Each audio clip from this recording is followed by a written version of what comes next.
사도신경.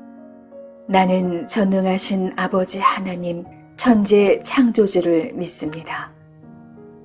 나는 그의 유일하신 아들 우리 주 예수 그리스도를 믿습니다.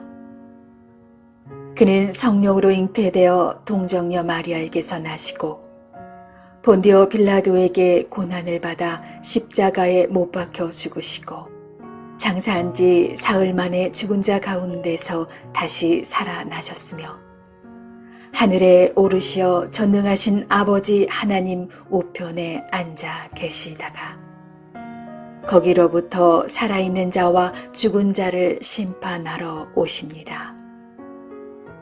나는 성령을 믿으며 거룩한 공교회와 성도의 교제와 죄를 용서받는 것과 몸의 부활과 영생을 믿습니다. 아멘.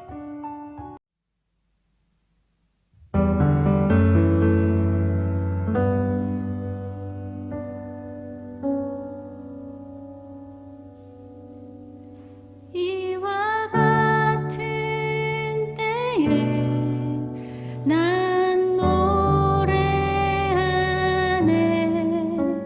사랑을 노래하네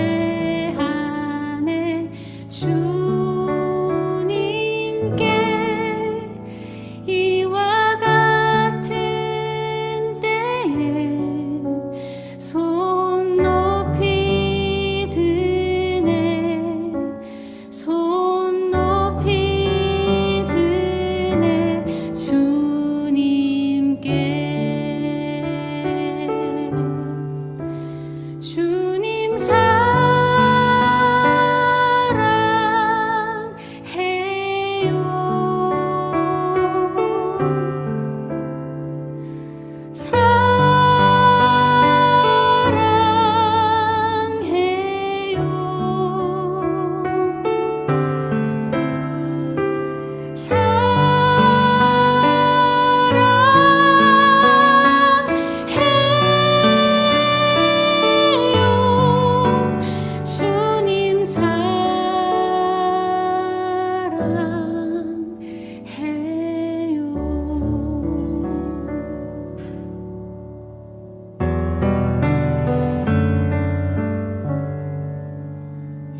이와 같은 때에 난 노래하네 사랑을 노래하네 주님께 이와 같은 때에 손 높이 드네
아침이 되매 다윗이 편지를 써서 우리아의 손에 들려 요압에게 보내니 그 편지에 써서 이르기를 너희가 우리아를 맹렬한 싸움에 앞세워두고 너희는 뒤로 물러가서 그로 맞아 죽게 하라.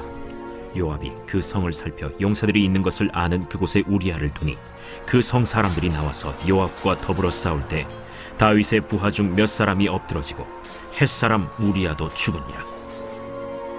요압이 사람을 보내 그 전쟁의 모든 일을 다윗에게 보고할세 그 전령에게 명령하여 이르되 전쟁의 모든 일을 네가 왕께 보고하기를 마친 후에 혹시 왕이 노하여 네게 말씀하기를 너희가 어찌하여 성에 그처럼 가까이 가서 싸웠느냐?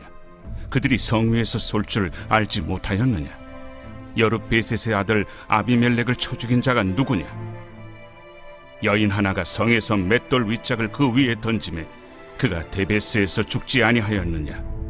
어찌하여 성에 가까이 갔더냐 하시거든 네가 말하기를 왕의 종 햇사람 우리아도 죽었나이다 하라.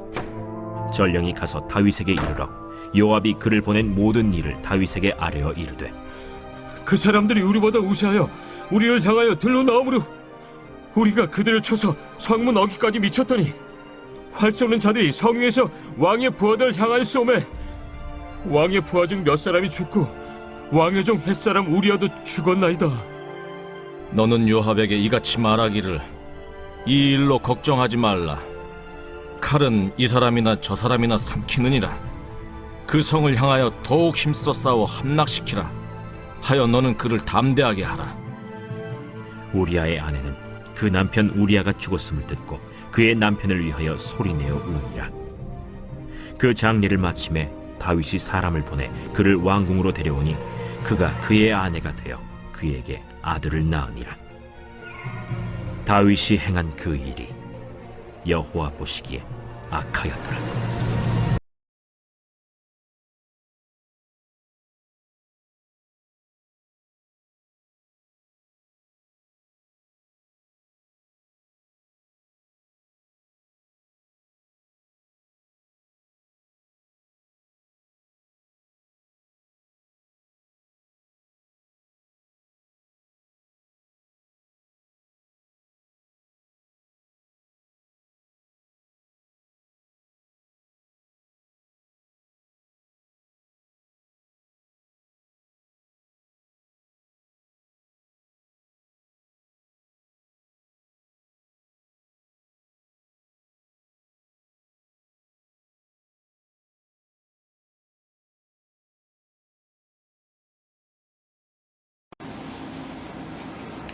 샬롬. 오늘 하루에 우리 삶이 늘 넘어질까 조심하는 또 성령으로 충만한 복된 하루 될 수 있기를 원합니다. 오늘 말씀은 이 죄의 속성을 보여줍니다. 다윗과 밧세바 사건에서 다윗이 쉽게 생각했던 마무리가 있다면 아마 밧세바와 동침하여 한순간 자신의 욕망을 해소한 것에서 그것이 끝날 줄 알았을 것입니다. 그러나 뜻하지 않게 이 불륜의 상대자였던 밧세바에게 아이가 생기고 말았습니다. 5절에 내가 임신하였나이다. 이 밧세바가 보낸 두 마디의 소식은 다윗의 모든 성공과 또 평온한 삶을 초토화시키고 말았을 것입니다. 아마 밧세바가 임신하지 않았다면 아무 일도 없었던 듯 슬쩍 넘어갔을지도 몰랐습니다. 그러나 죄는 반드시 결과를 남깁니다. 다윗이 생각했던 두 번째 마무리는 남편 우리아를 전장에서 불러들여서 그 아내와 동침하게 하여 마치 자연스러운 임신인 양 꾸미고자 했던 것입니다. 그렇게 조용히 끝날 줄 알았습니다. 앞서 7절을 보면 다윗은 마치 전장의 상황이 궁금해서 부른 것처럼 우리아에게 이것저것 질문을 합니다.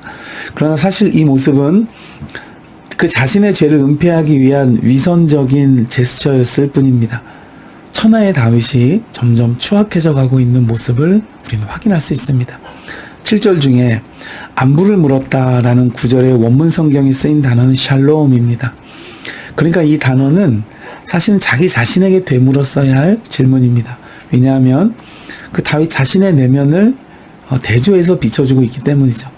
과연 그의 마음과 행동에서 하나님의 평안이 있는지를 역설적으로 되묻고 있습니다. 아마도 샬롬은커녕 불안하고 초조했을 것이죠. 8절을 보면 여러분 그런 모습이 드러납니다. 첫 번째 은폐 시도가 실패하자 다윗이 당황하면서 우리아에게 술을 먹여서 대접한 후 집으로 내려가서 발을 씻으라 라고 말합니다. 여러분 이 말 속에 죄의 은밀한 부추김과 유혹의 추잡함이 들어있습니다. 씻으라는 말은 라하츠라는 히브리 말로 목욕하라는 뜻입니다. 그리고 발을 씻으라 그랬는데 이 말의 의미 중에는 자주 쓰여지는 뜻은 아니지만 다리와 다리 사이의 털, 즉 음모를 씻으라는 의미가 있습니다. 즉 이 말은 아주 은유적인 표현으로서 아내와 동침하는 성관계를 뜻하는 것이었습니다. 그러니까 속된 말로 아이고 그동안 전장에서 고생하다 왔는데 얼른 집에 가서 아내와도 회포를 푸시오, 이런 뜻으로 말한 것이었습니다. 물론 우리아도 이 다윗 왕의 말뜻을 알아차렸습니다. 그래서 11절을 보면 그가 그러나 이렇게 대답하는데 모두가 전장에서 고생하고 있는데 어떻게 자신만 아내와 함께 쉴 수 있겠느냐, 충정 어린 답변을 남깁니다. 다윗의 교묘한 은폐 시도가 다시 한번 산산조각 나는 순간이었습니다. 여러분 이 다윗의 이러한 행동들에서 죄의 은밀한 부추김과 유혹의 추잡함이 느껴지십니까? 과연 우리 삶에는 우연을 가장하거나 교묘한 상황을 만들어서 이와 같이 불법이나 죄의 은폐나 내 욕구의 충족을 이루는 일들이 없으신가요? 그러나 다윗의 이러한 은폐 시도는 우리아의 충정으로 인해 실패하고 맙니다. 10절을 보면 당황한 다윗의 모습, 그리고 죄가 점점 세력을 확장하여 다윗을 집어삼키는 모습을 볼 수 있습니다. 어찌하여 내 집으로 돌아가지 아니하였느냐? 이 질문에서 이미 죄에 함락되어 있는 슬픈 모습을 확인하게 됩니다. 그러나 우리아는 하나님의 살아계심과 다윗의 살아있음을 걸고 전쟁이 마치기까지 아내와 동침하지 않겠다고 맹세합니다. 여러분 놀랍게도 그런데 이 우리아의 맹세는 다윗의 부정한 행동으로 이미 깨뜨린 맹세였습니다. 그가 우리아의 아내 바세바와 이미 동침을 했죠. 그런데 우리아는 그 사실은 모른 채 다윗의 생명을 걸고서 내가 이 맹세를 지키겠다고 다짐한 것이었습니다. 여기까지 왔다면 다윗은 자신의 생명을 걸고 한 이 맹세 앞에서 두려운 마음을 가지고 회개하고 돌이켜야 했습니다. 그러나 이미 죄에 깊이 물들어 버린 다윗은 마지막 무서운 카드를 꺼내 들고 맙니다. 그것은 우리아를 죽이려는 계획이었습니다. 여러분 이것이 바로 죄의 습성입니다. 죄는 스스로 돌이키기가 어렵습니다. 죄에 한 번 발을 담그는 순간 그 끝은 결국 모든 것을 요구받게 되는 것입니다. 그러나 그 길에서 돌이킬 수 있는 사람은 거의 없습니다. 왜냐하면 죄에 이미 함락당해 있기 때문인 것이죠. 다윗이 착각하기로 이 사건의 마지막 결말은 그냥 몰래 넘어갔으면 좋았을 텐데 아이가 생기고 남편을 불려들여 몰래 동침하게 해서 이것을 무마하려 했지만 그것도 그 계획도 실패하고 마지막 결말은 우리아를 전투에서 일부러 죽게 하는 것으로 완전 범죄를 이룰 줄 알았을 것입니다. 그리고 다윗은 바세바를 궁전으로 데려옴으로써 스캔들도 덮이고 상황이 종료하리라 그렇게 소망했을 것입니다. 그러나 그것은 끝이 아니고 시작이었습니다. 왜냐하면 다윗의 행위가 하나님 보시기에 악하였기 때문이었습니다. 14절을 보면 다윗이 요압 장군에게 보내는 편지에 그 내용의 사실만 적시하면 우리아의 충성심을 이용해 자기 죄를 덮고 또 그에게는 해를 끼치는 음모의 내용이 기록되어 있었습니다. 하나님 마음에 합한 성군의 모습은 죄 아래 온데간데 없어지고 충성된 부하를 죽이고자 하는 악한 왕의 모습만 남아 있습니다. 다윗의 편지 안에는 어떻게 죽이도록 지시하는 이 차도살인지게 직접 죽이는 게 아니라 적군이 죽이도록 하는 이러한 무서운 계략이 자세하게 적혀 있었습니다. 이렇게 다윗의 죄는 점점 확대되어 가고 결국 우리아는 전장에서 죽고 맙니다. 우리아가 죽었다는 소식을 듣고 다윗은 안심했습니다. 그는 앞서 자신을 죽이려던 사울 왕의 죽음도 슬퍼했고 자신의 그 사울의 아들 이스보셋을 왕으로 세운 아브넬이 죽었을 때도 슬픔과 애도를 표했던 그런 사람이었습니다. 그러나 자신의 충직한 부하 우리아가 죽었지만 슬픔은 없고 안도의 숨을 쉴 뿐이었습니다. 여러분, 이것이 바로 죄의 습성입니다. 죄의 결과를 보고 안도의 숨을 쉬는 것이죠. 죄가 한 번의 일탈로 끝날 것 같지만 그 한 번이 심령과 영혼을 타락시키고 죄에 끌려다니게 하는 올무가 되는 것이죠. 이 사건에서 다윗의 마지막 모습은 이제 당당하게 밧세바를 궁으로 들이는 것으로 맞춰집니다. 그러나 그 일의 또 다른 시작은 여호와 보시기에 악하였더라 였습니다. 이 말은 아직 상황이 종료된 것이 아니라는 뜻입니다. 다윗의 죄가 은폐되었고 그것을 따져야 할 우리아도 죽었으나 여호와 하나님은 살아계시기 때문이었습니다. 여러분, 죄를 품고 살아가는 동안에는 우리 심령의 마음이 편할 수가 없습니다. 혹시 그것이 언젠가는 들킬까, 누군가 알아챌까 두려움에 떨게 됩니다. 그러면서 점점점 폭발하는 죄성으로 인해 나락으로 떨어지게 되는 것입니다.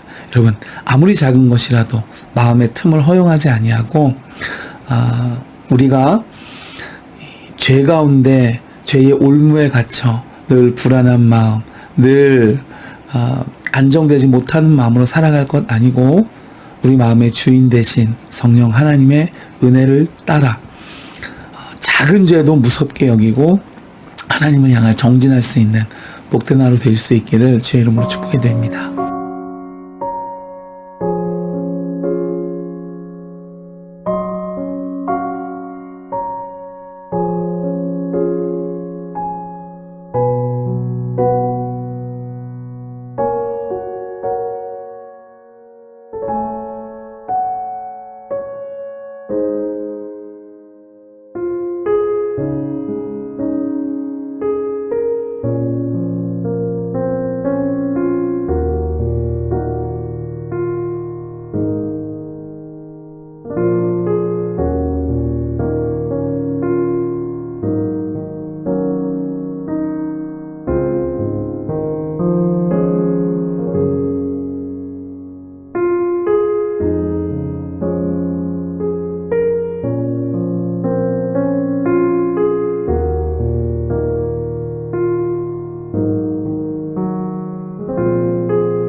주